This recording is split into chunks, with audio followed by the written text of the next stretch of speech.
In 2003, Enter the Matrix released as a companion to the Matrix Reloaded film that had just released. On the same day, people could go to the store and pick this game up alongside seeing the sequel to the much beloved 1999 release of The Matrix. The game tries to do something unique for movie-based games by being an in-between tie-in that bridges the events of The Matrix and The Matrix Reloaded. Directed by the original creators and working with Shiny Entertainment, the team behind games like Earthworm Jim and Wild 9, Enter the Matrix was leading up to be quite the big movie-based game. So, does Enter the Matrix dodge bullets? Or is it not exactly the one? Let's find out.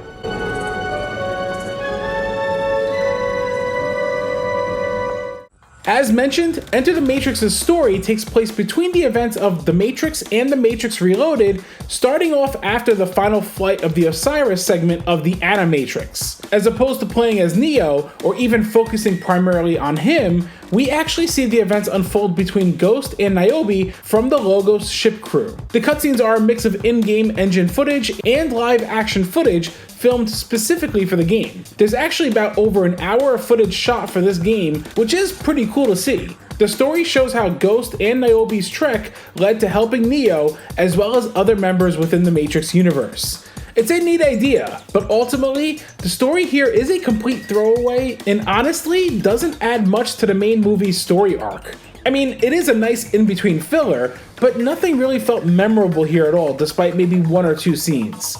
What probably doesn't help, to be honest though, is that the in-game engine cutscenes are pretty laughably bad at times, but more on that later. Enter the Matrix starts off with giving you the choice of who you want to play the game as, Ghost or Niobe. Once you choose your character, you will experience the story through their point of view.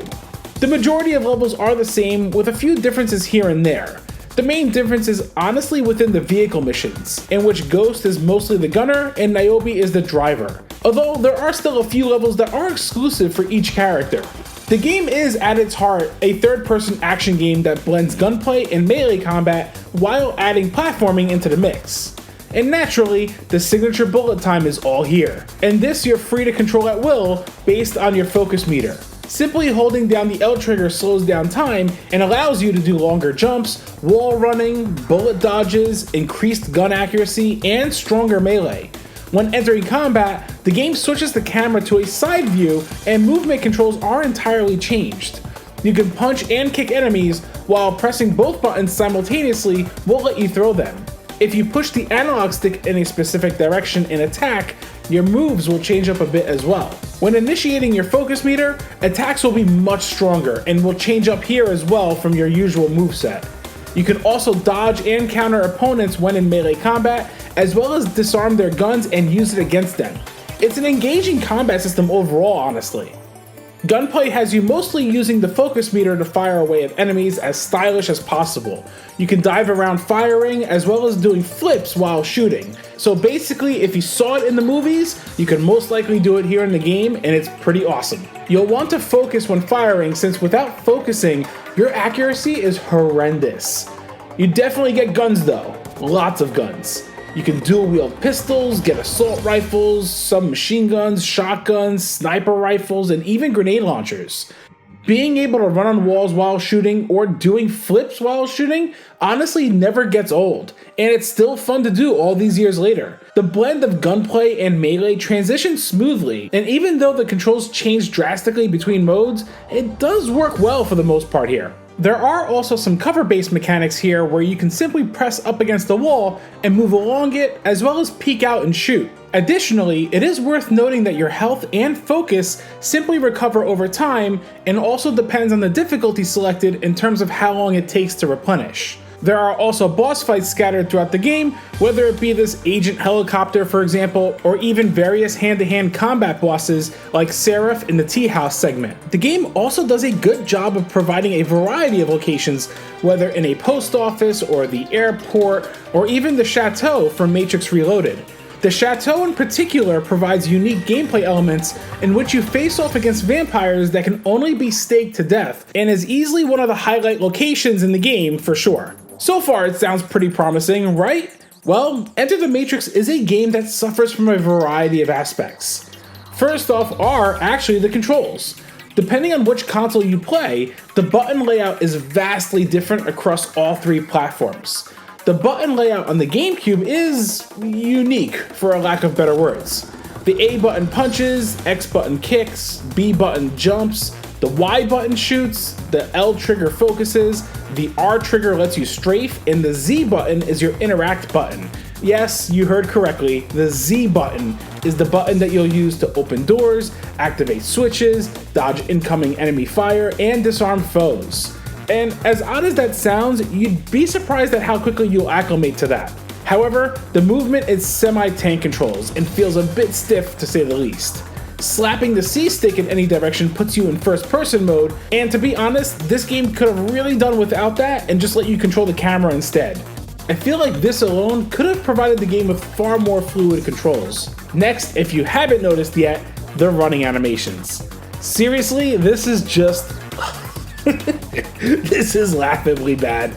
Imagine seeing anyone run like this in real life. And equally funny is the animation speed of movement during the combat phase. Why do they move at this ludicrous speed? It doesn't even match their motion with the actual speed they're moving at. Next are the vehicle segments. These should have been great intense sequences, but we're left with these lifeless, dull, boring driving segments. Remember the infamous freeway car chase in The Matrix Reloaded? That's here, with almost no one on the road. Now, to be fair, there are technical limitations that do lead to this not being as exciting, but at the same token, when I look at something like the Batman Begins game that had a car chase sequence that's far more exciting, I feel like there could have been more effort put here.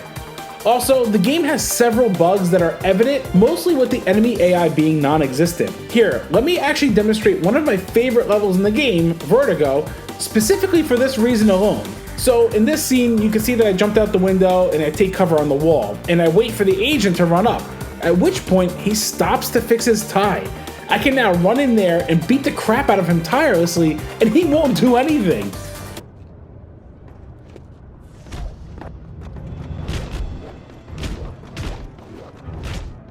Shortly after, there's this sign here that breaks. Technically, you're supposed to jump through this and across. If you have the agent stand near the edge of this, well, he just endlessly dives at you.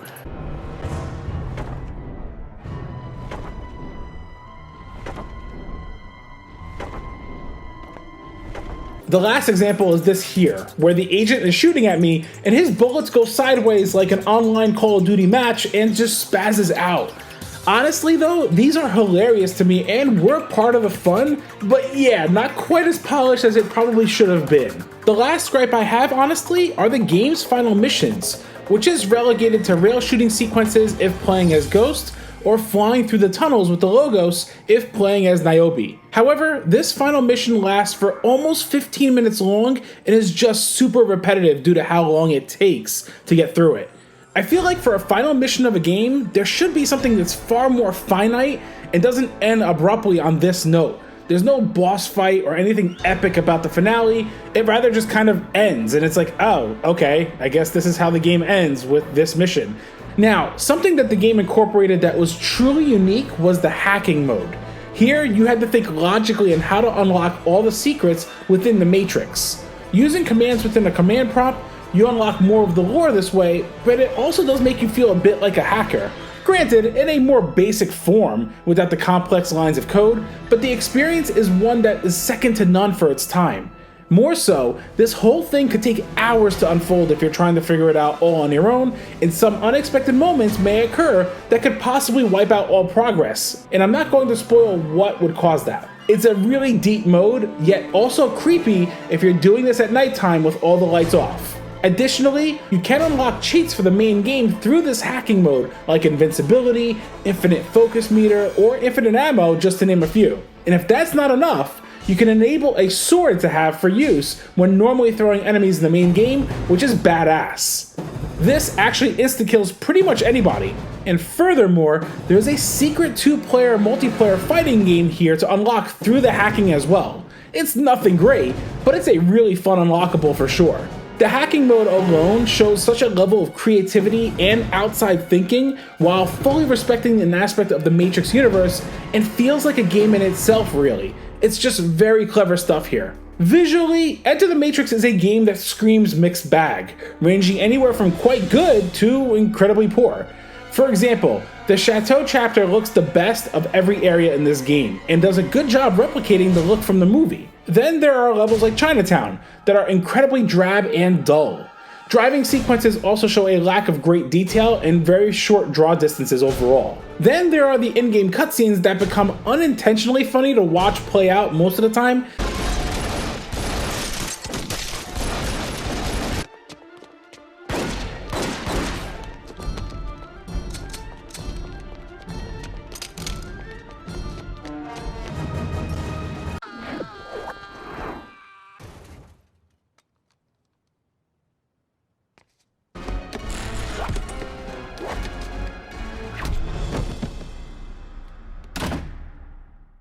Yet there are also times where it does a much better job with the cutscenes.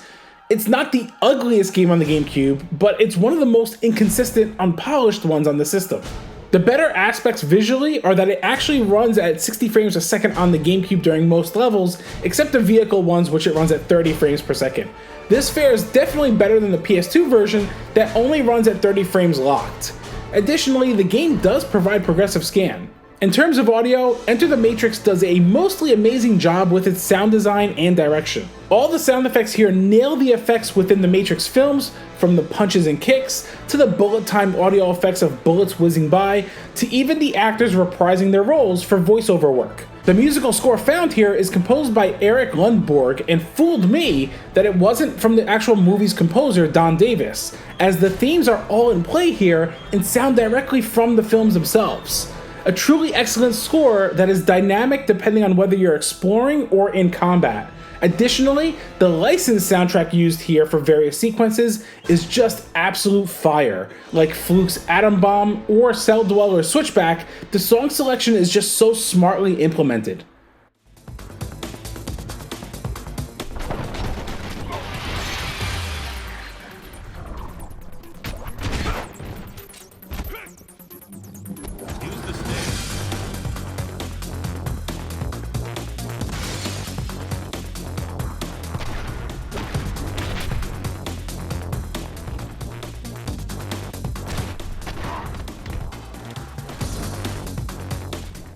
Enter the Matrix is a game that does a lot of cool things, and honestly, despite its issues, is still a really fun game that I always considered a guilty pleasure personally. It really is one of those games that is so bad yet so good. No matter the issues here, it was always an easy game to revisit thanks to its fun combat system that mixes that gunplay and melee to feel like the films with all that bullet time action. In some ways, the game was ahead of its time. While the game's polish is inconsistent, I do commend Shiny Entertainment for putting together this ambitious movie tie-in game. The GameCube didn't have many action games of this nature, and it is ultimately a really fun time as long as you don't expect anything super polished. If you're a Matrix fan, or action games in general, it is worth diving into the rabbit hole to experience this licensed game.